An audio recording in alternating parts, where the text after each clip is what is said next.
जय हिंद बच्चों। तो आप सब कैसे, आशा करते हैं आप लोग अपने घरों में मस्त और खुश होंगे। तो आप सभी को पता है कि अभी हम एवरीडे क्लास 12 का एक न्यूमेरिकल क्वेश्चन लेकर आप लोगों के सामने आते हैं। तो आज भी हम आप लोगों के सामने एक न्यूमेरिकल क्वेश्चन लेकर हाजिर हैं और ये जो न्यूमेरिकल क्वेश्चन है ये सीबीएसई 2000 में पूछा गया है।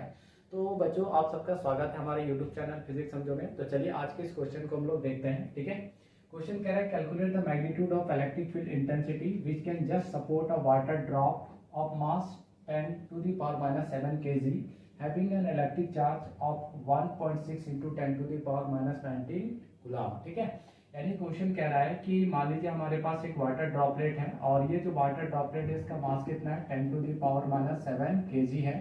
तो इसका जो वेट है वो वेट कितना होगा, तो इसका वेट नीचे की तरह काम करेगा कितना mg, यानी इसको हम लोग लिख सकते हैं F इक्वल टू mg।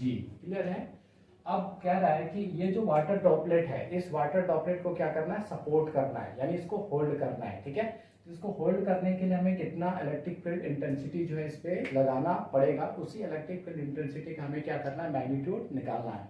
ठीक है, तो इलेक्ट्रिक फील्ड इंटेंसिटी किधर लगाएंगे, ऊपर की तरफ, क्योंकि इस वाटर ड्रॉपलेट को क्या करना है, होल्ड करना है, क्योंकि इसका वेट किधर काम कर रहा है, नीचे की तरफ। तो इलेक्ट्रिक फील्ड इंटेंसिटी किधर लगेगा, ऊपर। कितना होगा, तो E equal to F upon Q, यानी यहाँ से F equal to Q E लिख सकते हैं। ठीक है, तो जितना इसका वेट नीचे की तरफ काम कर रहा होगा उतना ही हमें इस पे इलेक्ट्रिक फील्ड इंटेंसिटी जो ऊपर की तरफ लगाना पड़ेगा। यानी ये जो दोनों इक्वेशन है ये दोनों क्या होंगे, इक्वल होंगे। यानी हम लोग इसको लिख सकते हैं therefore QE equal to mg, यानी E इक्वल टू क्या हो जाएगा, mg अपॉन q। तो m का वैल्यू कितना है 10 to the power minus 7 into g का वैल्यू हो जाएगा आपका 9.8 है ना, और Q का value 1.6 into 10 to the power minus 19 coulomb. ठीक है, यहाँ से पॉइंट हटा देते हैं तो 98 upon 16 into 10 to the power, अब देखिए माइनस 7 है और माइनस 19 ये ऊपर चला जाएगा तो आपका 12 आ जाएगा। ठीक है, अब 98 को 16 से अगर हम लोग डिवाइड करेंगे तो 6.125 आ जाएगा। ठीक है, अपॉन 10 टू दी पावर 12।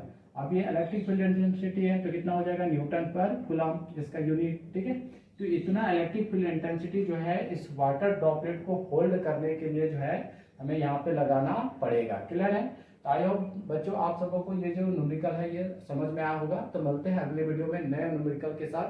तब तक के लिए आप सबको को thank you, tata, bye bye.